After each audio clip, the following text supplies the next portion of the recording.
Now here we're resuming our fairy doll story on chapter 2.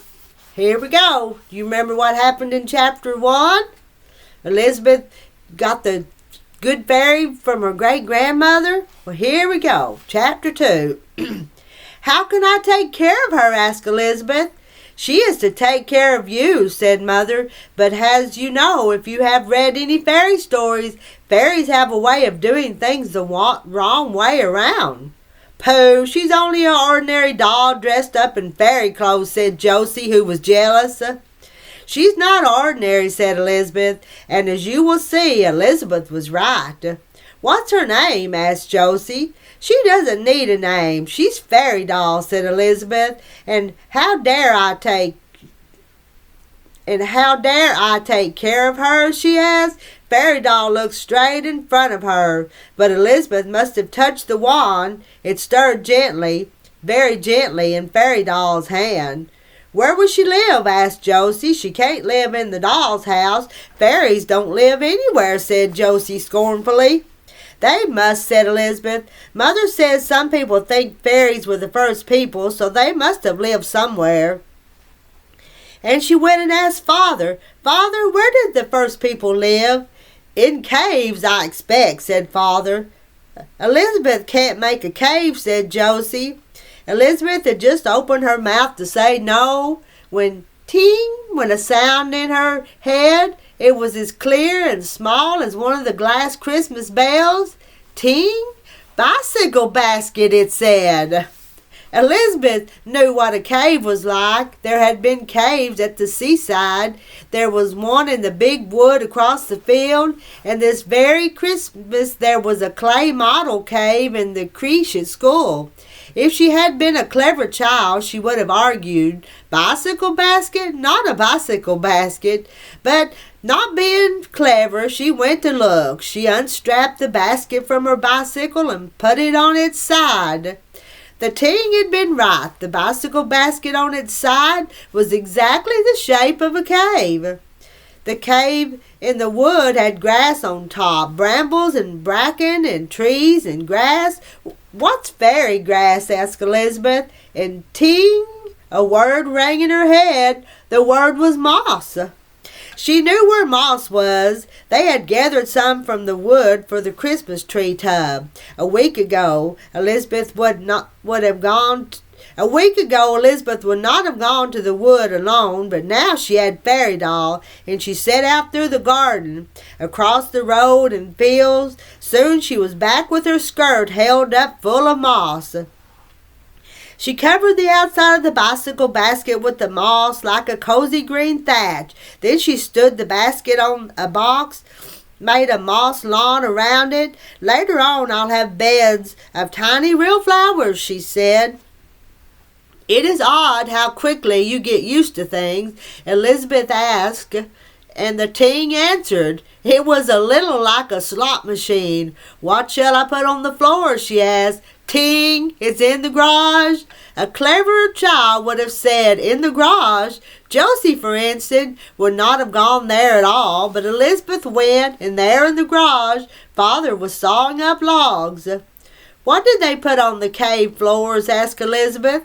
Sand, I expect, said Father. Sand was far, far away at the seaside. Elizabeth was just going to say with a sigh that was no good when she looked at the pile of sawdust that had fallen from the logs. And sawdust? Fairy sand? Said the ting. What about a bed? Said Josie. A bed? Asked Elizabeth, and came back the ting. Try a shell. A coconut shell? Asked Elizabeth, watching the blue tits swinging on the bird table. But a coconut seemed coarse and rough for a little fairy doll. A shell? A shell? Why not a real shell? Elizabeth had brought one back from the seaside. She had not picked it up. The landlady had given it to her. It was big, deep pink inside, and if you held it to your ear, you heard far off the sound of the sea. It sounded like a lullaby. Fairy Doll could lie in the shell and listen. It made a little private radio. The shell needed a mattress. Flowers, said the ting. Josie would have answered that there were no flowers now, but is there a soft winter flower like feathers? Asked Elizabeth. Ting, came the answer, Old Man's beard. Do you know Old Man's beard that hangs on the trees and the hedges from autumn to winter? Its seeds hang in soft fluff. And Elizabeth picked a handful of it. Then she found a deep red leaf for a cover. It was from the Virginia creeper that grew up the front of the house. Soon the cave was finished, and with fairy things, said Elizabeth. She asked Father to cut her 2 bits from a round, smooth branch. They were 3 inches high and made a table and a writing desk. There were toadstools for stools stuck in the sawdust. They stood upright. On the table were acorn cups and bowls and small leaf plates. Over the writing desk was a piece of dried out honeycomb. It was exactly like the rack of pigeonholes over Father's desk. Fairy Doll could keep her letters there, and she could write letters. Elizabeth found a tiny feather and asked Godfrey to cut its point to make a quill pen like the one Mother had. And for writing paper there were petals of a Christmas rose. If you scratch a petal with a pen, better still, a pen, it makes fairy marks. Later on, there'll be all sorts of flower writing paper, said Elizabeth. There was a broom made of fir twig, a burr for a door scraper, a berry on a thread made a knocker. In summer, I'll get you a dandelion clock, she told Fairy Doll. You haven't got a bath, said Josie. Fairies don't need baths, said Elizabeth. They wash outside in the dew. Hold on a minute. Bless me, it's cold. I'm sneezing. Hang on a second. You're not going to catch my cold through the screen, are you? All right, where am I at? Sorry about that. We were talking about the bath, wasn't we? Okay. Fairies don't need baths, said Elizabeth. They wash outside in the dew. It was odd. She was beginning to know about fairies. What does she eat? Asked Josie. Snow ice cream, said Elizabeth. It was snowing. Holly baked apples and hips off the rose trees. Hips are too big for a little doll like that, said Josie. They are fairy pineapples, said Elizabeth with dignity. Look what Elizabeth has made, cried Christabel, and she said in surprise, It's pretty. Godfrey came to look. Gosh, said Godfrey. Josie put out her hand to touch a toadstool, and a funny feeling stirred inside Elizabeth, a feeling like a hard little wand. Don't touch, said Elizabeth to Josie. Spring came and Fairy Doll had a hat made out of crocus and a pussy willow fuzz powder puff. She ate fairy bananas, which were bunches of cat skins rather than large bananas, and fairy lettuces, which were hawthorn buds, rather small. She ate French rolls, the gold-brown beech leaf buds, with primrose butter. The beds in the moss lawn were planted with violets out of the wood. One morning, as they were all starting off to school, Christabel said as usual, Elizabeth, you haven't brushed your teeth. Elizabeth was going back when she stopped. But I have, she said. She had been in the bathroom and ting, brushed your teeth had come in her head. I brushed them, said Elizabeth. Amazed, Christabel was amazed as well. A few days afterwards, Mistress Thrum said in school, let's see what Elizabeth can do, which meant, let's see what Elizabeth can't do. Stand up, Elizabeth, and say the 7 times table. 7 times 1 or 7, said Elizabeth, and there was a long pause. 7 times 2, Mrs. Thorpe said encouragingly. Elizabeth stood dumb, and the class began to laugh. Hush, children, 7 times 2. Excuse me. I hate wintertime colds, but better than a summertime cold, I guess.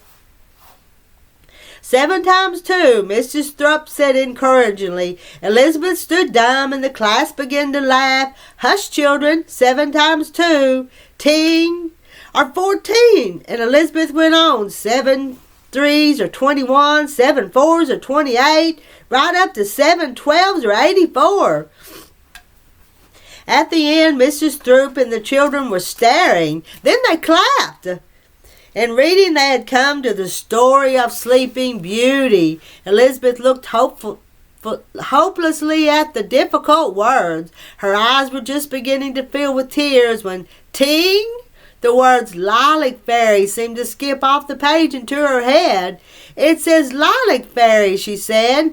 Go on, said Mrs. Thrupp. Go on, Elizabeth. Elizabeth went on. Lilac Fairy, Spinning Wheel, Prince Charming. Ting, ting, ting went the bell. Good girl, those are difficult words, said Mrs. Thrupp. In sewing, they began tray cloths and embroidery stitches. Perhaps it was from making the small-sized fairy things that Elizabeth's fingers had learned to be neat. The needle went in and out, plock, plock, plock, and there was no trace of blood. You're getting quite nimble, said Mrs. Thrupp, and she told the class, nimble means nimble, clever and quick. Does she mean I'm clever? Elizabeth asked the little boy next to her. She could not believe it. Soon it was summer. Fairy Doll had a Canterbury bell for a hat. Her bed had a peony petal cover now. She ate daisy poached eggs, rose petal ham, and lavender rissoles. Lady slippers and pimpernels were planted in the moss. What's the matter with Elizabeth? Asked Godfrey. She's not half such a little duffer as she was. That was true. She was allowed to take the Sunday newspapers in for Father, and Mother trusted her to wash up by herself. You can use my paint box if you like, said Christabel. You can take your own bus money, said Josie. Run to the shop, said Mother, and get me a mop and a pack of matches, a pot of strawberry jam, half a pound of butter, and a pound of ginger nuts. What have you brought? She asked when Elizabeth came back. A pound of ginger nuts, half a pound of butter, a pot of strawberry jam, a packet of matches, a mop, said Elizabeth, counting them out.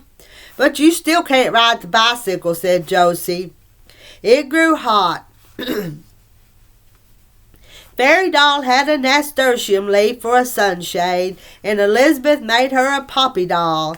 To make a poppy doll, you turn the petals back and tie them down with a grass blade for a sash. The middle of the poppy makes the head, with the fuzz for hair, and for arms you take a bit of poppy stalk and thread it through under the petals. Then the poppy doll is complete, except that it only has one leg. Perhaps that was why Fairy Doll did not play with hers. Something was the matter with Fairy Doll. Her dress had become a little draggled and dirty after all these months. But it was more than that. Her wings looked limp. The wand in her hand was still. Something was the matter in Elizabeth, too. The bell did not say ting any more in her head. Dull, dull, dull, it said. Dull, said Elizabeth. Does it mean Fairy Doll is dull with me? Asked Elizabeth. She felt sad. Then she felt ashamed. A fairy likes flying. Naturally, if you had wings, you would like flying too. Sometimes Elizabeth would hold Fairy Doll up in the air and run with her. Then the wings would lift, the wand would wave, the gauze dress fly back. But Elizabeth was too plump to run for long. I'll put her on my bicycle and fly her, Godfrey offered. You mustn't touch her, said Elizabeth. Well, fly her yourself, said Godfrey, offended, and he rode off. Fly her yourself. Ting went the bell, and it was a bell, not a drum. Ting, ting, fly, fly. So that was what Fairy Doll was wishing. Elizabeth went slowly into the garage and looked at the pale blue, still brand new bicycle. "It doesn't hurt so much to fall off in summer as in winter," said Elizabeth, but her voice trembled. Her fingers trembled too as she tied Fairy Doll onto the handlebars. Then Elizabeth put her foot on the pedal. "Push, pedal, pedal," she said, and shut her eyes. "But you cannot ride even the smallest bicycle with your eyes shut." She had to open them, but it was too late to stop. The drive from the garage led down a slope to the gate, and ting, away went the bicycle with Elizabeth on it. For a moment she wobbled. Then she saw the silver wings filling and thrilling as they rushed through the air, and the wand blew round and round. Pedal, pedal, pedal. It might have been Christabel talking, but it was not. Pedal. Elizabeth's hair was blown back. The wind rushed past her. She felt she was flying too. She came to the gate and fell off. "Ow!" groaned Elizabeth. But she had flown. She knew what Fairy Doll wanted. Her leg was bleeding, but she turned the bicycle around to start off down and drive again. Elizabeth was late for tea. "What have you been doing?" asked Christabel. "There's no jam left," but Elizabeth did not care. You've worn your frock, all the buns are gone," said Godfrey, but Elizabeth did not care. "You're all over scratches and dust," said Josie. "We've eaten the cake." But Elizabeth still did not care. "Well, where have you been?" asked Mother. Excuse me again.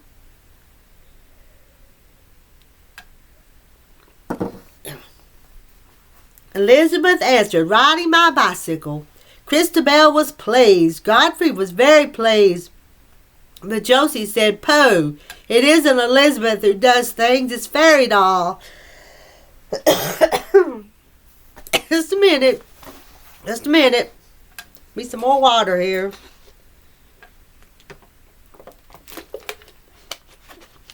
This has got to get better soon. If it wasn't at first it was my eye, now it's this cold and sore throat and a cough. I'm falling apart. All right. "Pooh, isn't Elizabeth who does things, it's Fairy Doll." "It is?" asked Elizabeth. "Try without her and you'll see," said Josie. Elizabeth looked at Fairy Doll, who was sitting by her on the table. "But I'm not without her," said Elizabeth. Autumn came and brought the fruit. Brownie berries were fairy plums and green gages. A single blackberry pip was a grape. A hazelnut was pork with crackling. In every garden people were making bonfires, and Elizabeth made one in the fairy garden. It was of pine needles and twigs, and she watched it carefully. Its smoke went up no bigger than a feather. It was altogether a fairy time. In the woods she found toadstools so close together that they looked like chairs, put ready for a concert. She gave a fairy concert, but it ought to be crickets and nightingales, said Elizabeth. There were silver trails over the leaves and grass, fairy paths, she said. Snails, snapped Josie. No doubt about it. Josie was jealous.